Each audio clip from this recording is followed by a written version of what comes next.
Hi everyone, Aaron here for Zollotech, and iOS 16.1.1 released to the public this past week, along with iOS 16.2 Developer Beta 2 and Public Beta 2 are out as well. So I've been using iOS 16.2 Developer Beta 2 on my main device, the 14 Pro Max. I also have another one with iOS 16.1.1 on it. So we can talk about the overall experience based off my experience and your experience in the YouTube community poll, where at the time of this video, there's over 8.6 thousand votes and 102 comments. I've used those comments to determine what it's like using both of those versions. But first, there's more features to talk about in iOS 16.2 Beta 2 and 16.1.1. Now, the first thing is on the lock screen in iOS 16.2 Beta 2, on the lock screen, with the actual focus mode enabled, you'll see I have Do Not Disturb since I'm recording this video.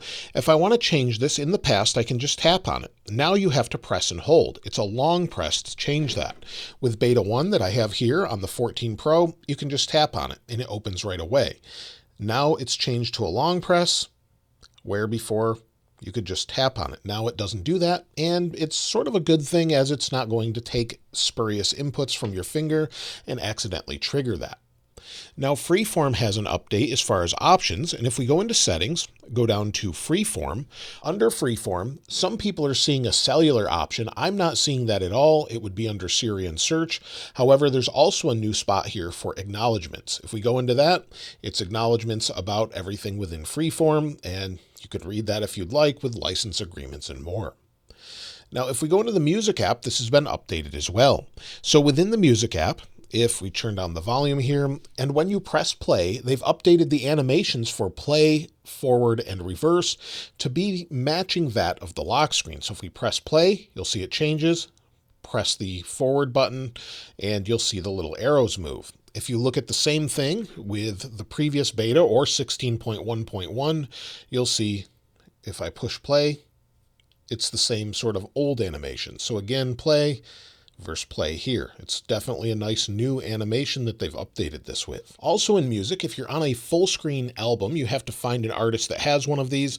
You'll see here the play and shuffle buttons are now translucent, where before they were just sort of a white or gray background. They're now a translucent color, and you can see the background through it. That's a small update, along with a new update under the Listen Now section as well. If we go under Listen Now, this is actually new with Beta 1 as well, but if we go under Listen Now, scroll way down, we'll keep going until we get to our favorite artists. Under favorite artists, you can see here, it's now in a list. And under favorite artists, you'll see with 16.1.1 on the left, with the new beta or beta 1, you'll see that we now have a list of artists instead of just being large circles with the artist album cover and then their name under it. Small changes, but little updates here and there. Also within music, if we're playing a song and then we swipe home to bring it into the dynamic island, that hasn't changed too much other than now it makes room for the signal in the upper right.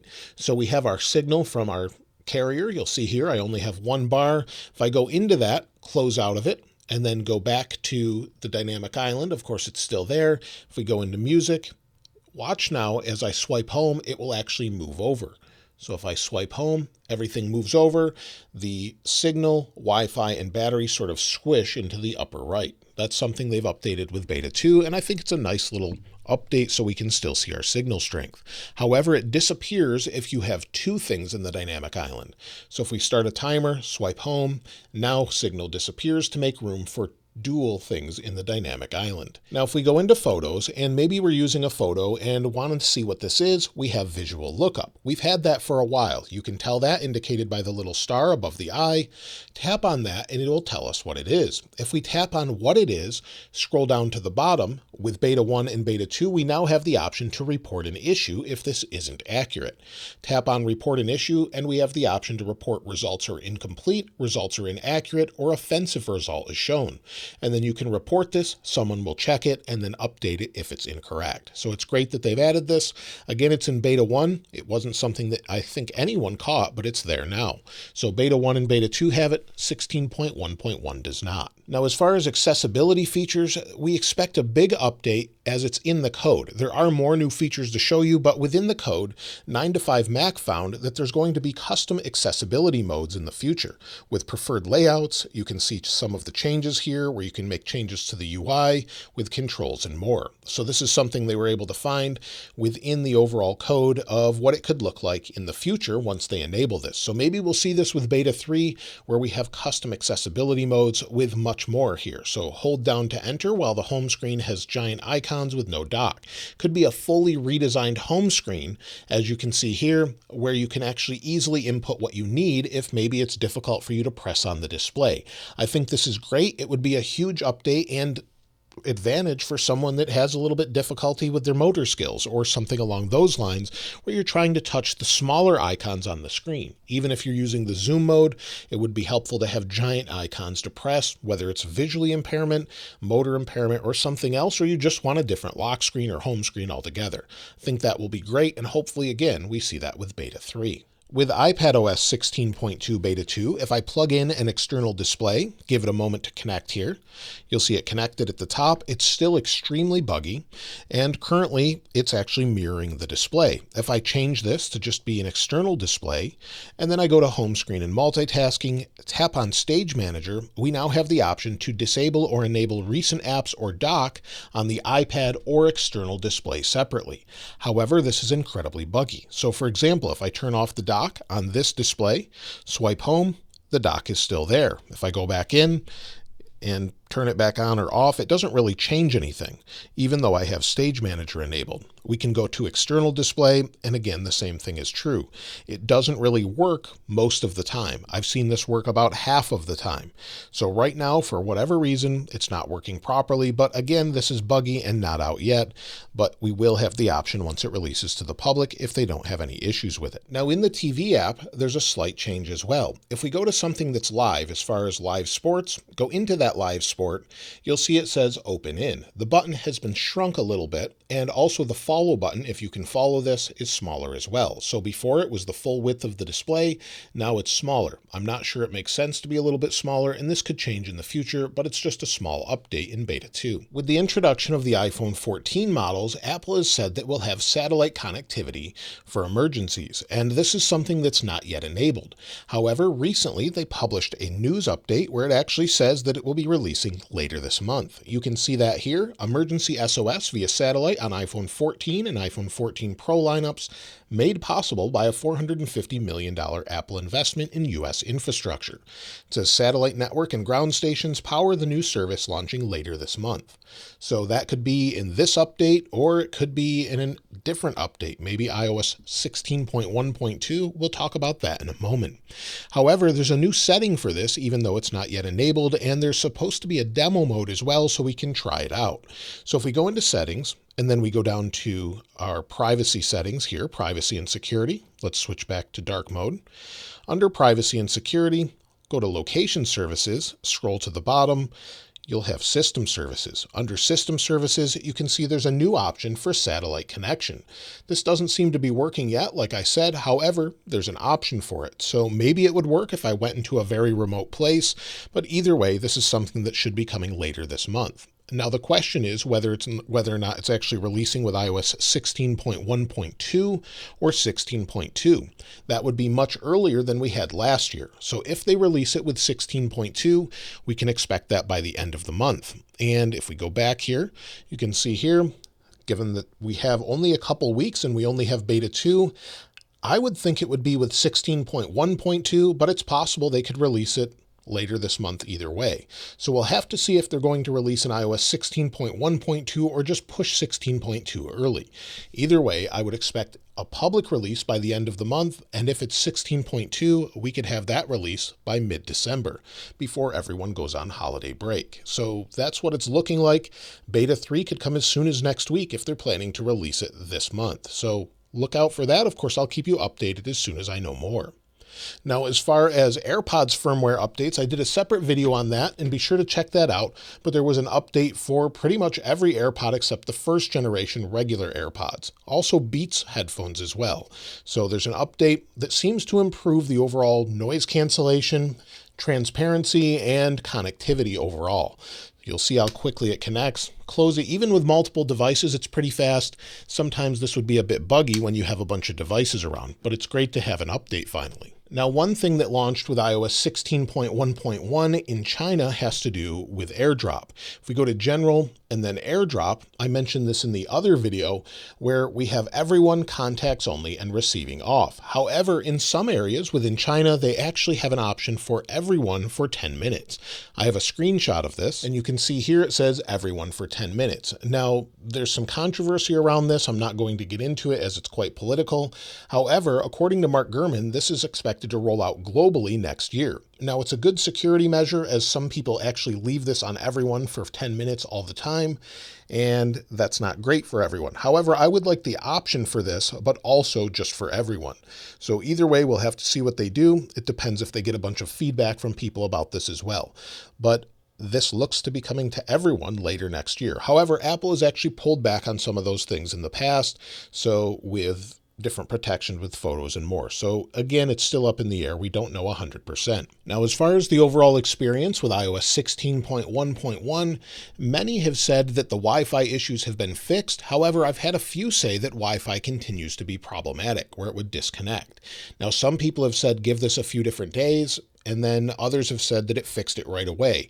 So I would give it a couple more days and make sure your router's up to date as well. If you're still having issues, of course, then it still needs to be resolved. But it's something that I've heard mixed results with, but most say it's fixed.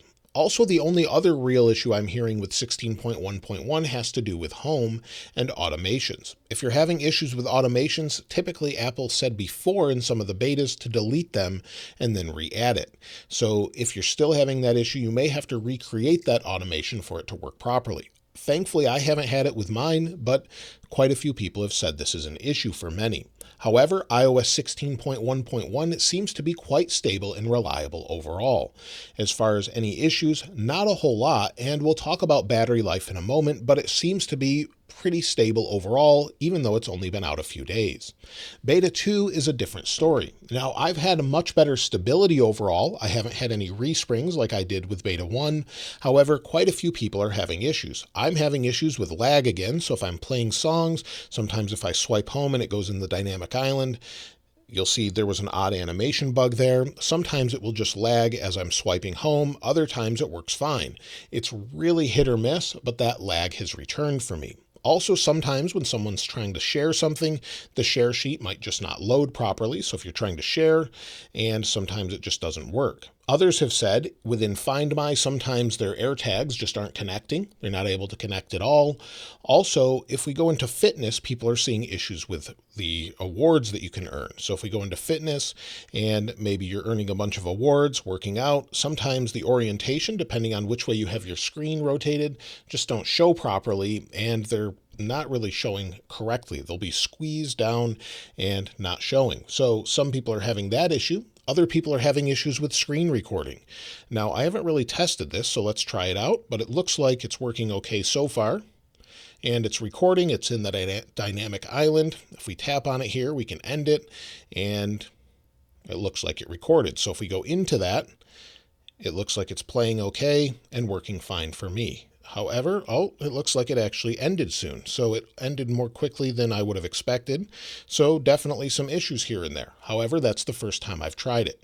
Also, there's continued issues with CarPlay. So Beta 2 seems to be quite a bit buggy compared to other issues we've had in the past. iOS 16.1 seemed to be pretty good. 16.1.1, now 16.2, as they continue to change things, causes more issues. However, that doesn't mean it will be buggy once it's released, but either way, make sure you report those in feedback so Apple can fix that. So that's something that is a little bit disappointing, seeing how we're already at 16.2. I've heard many say this is the buggiest release yet. We thought it was maybe iOS 13 or iOS 11, but it seems to be quite buggy this year, so hopefully they get most of those resolved. Now, as far as overall battery life, let's first talk about iOS 16.1.1. I had Cameron send in his battery life. He's using a 14 Pro Max and using that full time. And since I'm using the beta full time, we'll take a look at my phone in a moment.